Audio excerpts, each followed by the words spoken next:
Thanks for being here. My name is Mile Marker, also known as Madeline. This podcast aims to discover what it means to live authentically. I work to uncover tools to help me be most present in my life. Each episode, we will discuss themes like how to listen to your body, understanding ways to be true to yourself, and learning what deep fulfillment looks like. The episodes will also relate to ideas inspired by my 2024 hike across the state of Arizona. Let's do this. Welcome to episode 6. I'm happy that you're here.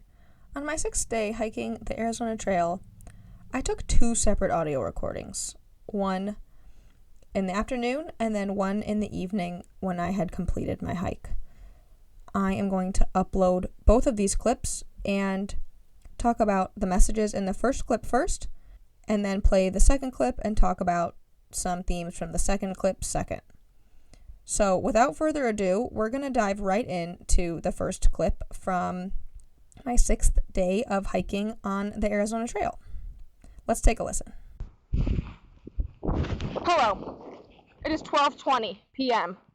It is the 15th, day 6. I think it's Thursday.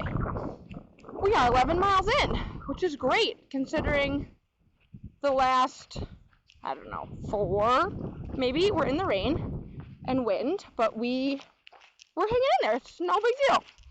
We woke up early and started at 6:50 and made it to Kentucky Camp. Kentucky Camp is really cool. It's this little homestead from the early 1900s, and it was designed for miners. And we went there, and the caretaker was named Steve, and Steve made us hot water and coffee and turned on an electric heater, so it was really nice. So it was me and Nick hanging out with him first, and then Justin showed up, and then Morgan showed up, and then Don Roberto showed up. So all of our peeps from camping last night, and then we were all just chilling in the room. Steve told us a crazy story about how there were these 2 hikers that were cowboy camping, and one of them got bit in the eyebrow by a rabid skunk, which sounded crazy, and then the other hiker, killed the skunk. Sounded wild. Of course, the boy did not want to seek medical attention, but thankfully, they had written their names in the Kentucky Camp visitor log, so Steve was able to triangulate and get some, other rangers or somehow to help him, because Steve had a hunch that the skunk was rabid, because skunks would never attack you. They don't give a shit about people typically. So, pretty wild. And then also the killed skunk needed to get taken so that another animal doesn't eat it and then get rabies. So, crazy story. We liked hanging out with Steve. There was a spigot for water and there was a sink. So I brushed my teeth there. That was nice. While I went, there's a porta potty there too. There was another hiker I saw, but he didn't come inside. I don't really know him. And then while we're walking, the rain has subsided. There were 2 women, I think, from Washington. They were sitting under the tree with their ponchos, just kind of resting during the post-storm. Then we just saw a guy named Switchback. He's from Tel Aviv. He is hiking south from Vail to Patagonia. He's flip-flopping a smidgen. And then maybe we'll see him later on the trail. So it's been a very eventful morning considering we've already gone 11 miles and it's only 12:20, which is good. There are very thick cumulus clouds, but the sky is blue. So I don't foresee more rain in the immediate future, but we will see. I appreciated my umbrella. It worked great. I guess it worked great enough. We'll see if any of my stuff is wet, but I don't foresee it being wet. I'm in good spirits. My feet don't hurt. Nick made a good point. Since my love handles had been really bothering me, I loosened the straps a lot, and I'm just going to put the weight on my shoulders and feel so much better. My shoulders don't even hurt, and my hips really don't hurt anymore by loosening that. So, good recommendation on his part. We're chugging along. We're going to maybe make it, the goal is 16 miles. Actually, definitely think that that's achievable. Oh, look. I'm coming down a little gully, and we're crossing a little stream. I wonder if this stream was dry before the rainstorm. I guess we won't really know, but it definitely looks fresh. Alrighty, until the evening. What you just heard was the first audio recording I made on the 6th day of my hike. I want to start my rehash with 2 clarifications. Earlier in the clip, I mentioned that the 2 boys that were hiking that had the skunk incident were cowboy camping. You may not be familiar with what cowboy camping is. So that's a phrase that's used to describe people who are sleeping outside, exposed to nature, camping without a tent or without a shelter, effectively. You could just be sleeping on the ground or sleeping in a sleeping bag with a sleeping pad, but exposed to the elements. Cowboy camping exposes you to the elements in a way that a tent would normally provide you protection from. The reason why people like tents is because they provide some shield or barrier between critters, bugs, and in this case, a rabid skunk.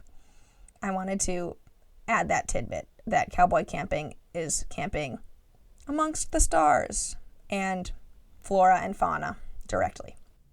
The next clarification I want to mention is about the phrase flip-flop. So in the audio clip, I had said that the hiker switchback was flip-flopping and hiking southbound from Vail to Patagonia.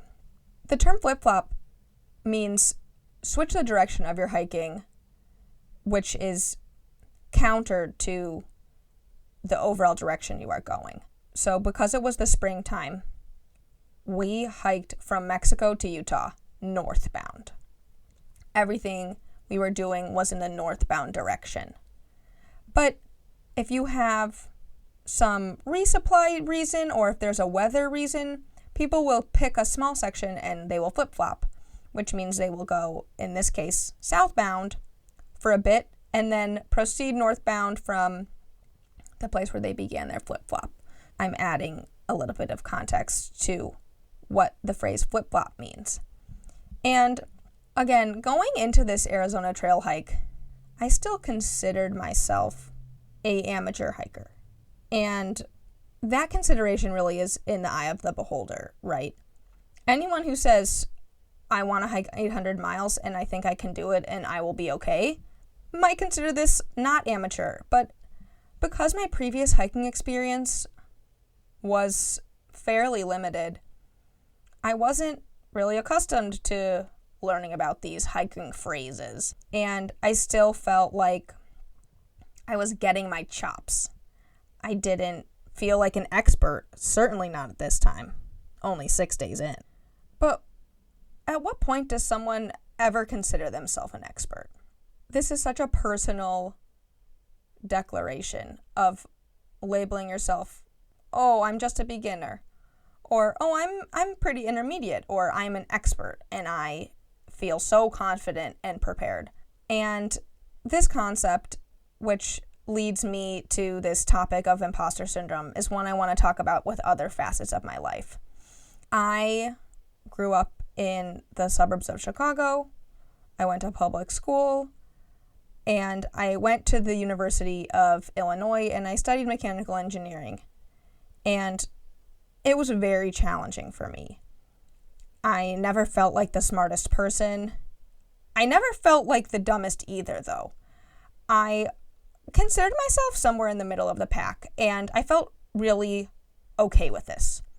I was accepting of my position in the ranks, frankly, being good enough, or in some ways, just doing what I needed to do to get by. And in time, I finally realized that I was doing very well. I was doing well enough. And a great phrase in many cases is that comparison is the thief of joy. It doesn't matter how my classmates are doing. Some are going to be smarter than me and some are going to be doing worse than me. But I didn't want to be comparing myself to them while I was in school. Then the tables turned for the better when I got a job in solar. I moved to Austin, Texas. I started working in sales as an account manager, selling residential solar equipment. And very early on thought, oh, this isn't that hard. I feel very capable of doing this. My engineering experience over-prepared me in some ways for the tasks I need to be doing now. So in one moment, I was really struggling, but then in the next, I felt fine, and I felt capable and confident and very certain that I could become an expert in what I was doing. And I became an expert in residential solar and battery design. And I feel very confident and assured to say that I was an expert in that field for a handful of years. But if we look at backpacking and through hiking, I lacked confidence. I knew that I was capable. I had running experience and some training, and I knew that my fitness level was enough to get me through this hike. But I still felt like, I don't know if I could do this on my own, or this is going to be really, really hard. I need to pace myself and level set to make sure that I can accomplish this. And it's also funny to look at other people on the trail, because often, particularly when I would meet these younger men that were hiking solo, they were going so fast, and they might even do the entire trail within 30 days. Meanwhile, I was barely getting by and really kind of pushing myself to the upper limit just doing this in 50 days. But again, hike your own hike. That's a great phrase, actually, for all parts of life. Hike your own hike. Live your own life. Do what you need to do for yourself, and what someone else is doing and someone else's pace is right for them. You are in control of what is right for you. And I felt good about what I'd accomplished, especially on this day. Even just hiking 11 miles by 12:20 was a great start to the day. I knew that I was in a good position to finish the day off strong. And hiking 4 miles in the rain is strenuous, is mentally taxing, but I knew I was capable. And it's so easy to doubt yourself and feel hard on yourself, but you are in control of setting your own intention and setting your own mindset. And hearing advice from other people saying, oh, you can do it. Oh, don't be disappointed. Just keep going. Hearing advice from others just doesn't always resonate. It doesn't hit the same way when you can derive the will and the fortitude from within. I was really pleased to make it to Kentucky camp and to have battled through the rain and really have a great morning experience. So let's listen to the audio clip from my evening. It is Thursday, day 6. It's Friday the 15th. I still think it's day 6.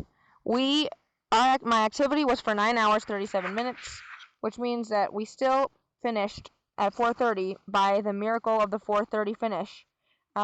Despite our long rest at Kentucky camp this morning, we rested near the cow tank for a little while, had some snacks, slogged on, but we made it to 19 miles. We made it past the 90 mark, 90.2, which is really, really excellent for today. I'm happy to be resting. The sun has finally come out.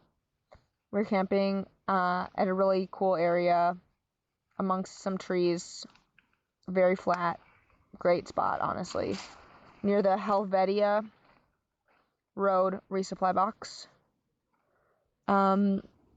I'm tired. My feet are pretty sore, like pinhoti sore, but I feel good. We made it to our campsite and we set the tent up, so things are good. Feeling very accomplished today, to be honest. Gonna recharge my watch and make some couscous. Bye.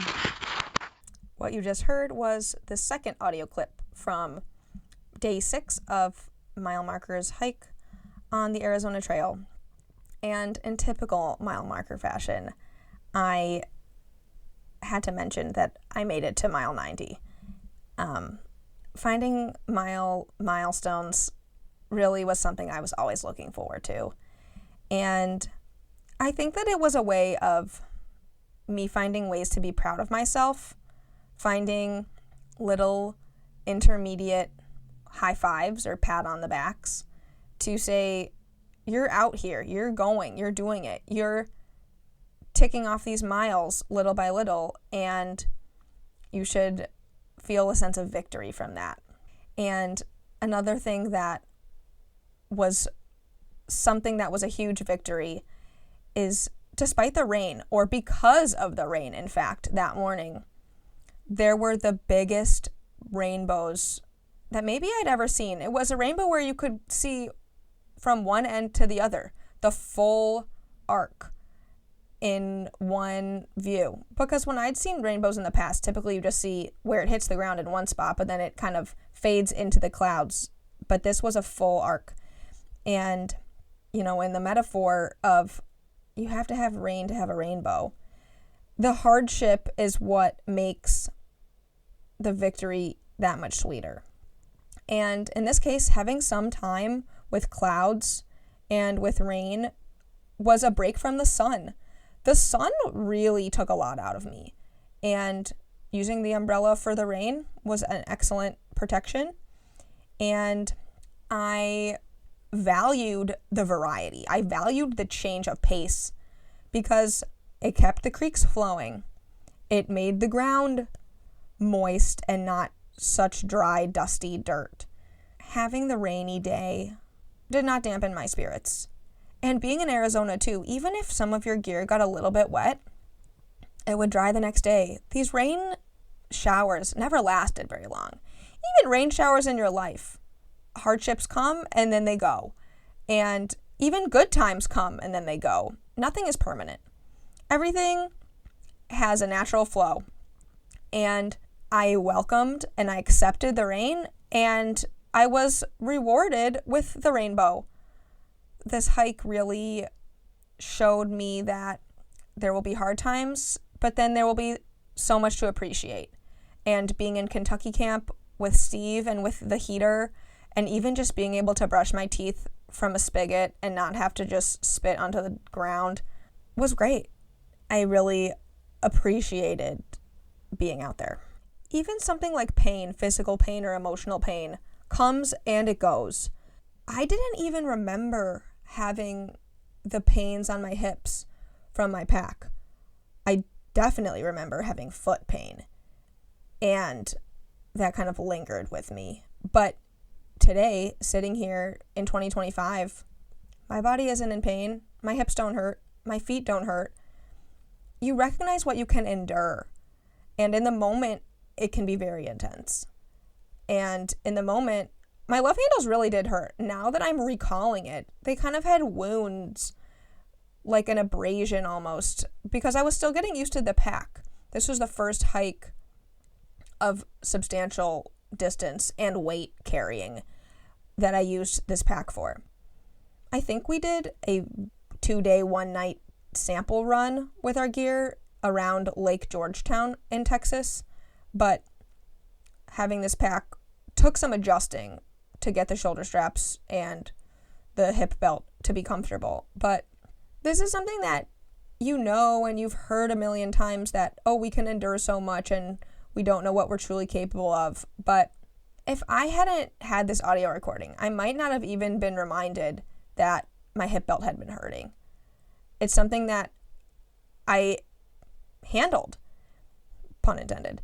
But when we internalize things, the key, like anything, is to just sit with it in the moment.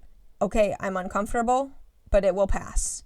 And I adjusted, and then my shoulders felt good, and the rain was happening, but then we sat inside a building, and it passed. I think that the message I want to leave you with for this episode is that it can feel so tempting to doubt yourself, and it can feel so tempting to be hard on yourself in a way that you wouldn't be hard on others. But Do your best. That's all you can do. I'm not trying to hike as well as a young solo male hiker. I'm not trying to do that. I'm trying to hike the best I can hike and have the most fun I can have. And experiencing the ups and downs and the trail for what it is and what it's giving me in that moment is all I can do. And I really cherished that on day 6, which I'm glad, because you want to be appreciating what is right in front of you. So we're going to keep it short and sweet. That's about it. That concludes this episode of Musings with Mile Marker. Thanks for listening. The intro and outro music are from a track called Wake Robin, composed and recorded by my late grandfather, Bob Ackery. Cover art for this podcast was designed by Polly Morwood. Production and editing of this podcast were done by me, your host, Mile Marker, aka Madeline Ackery. See you next time.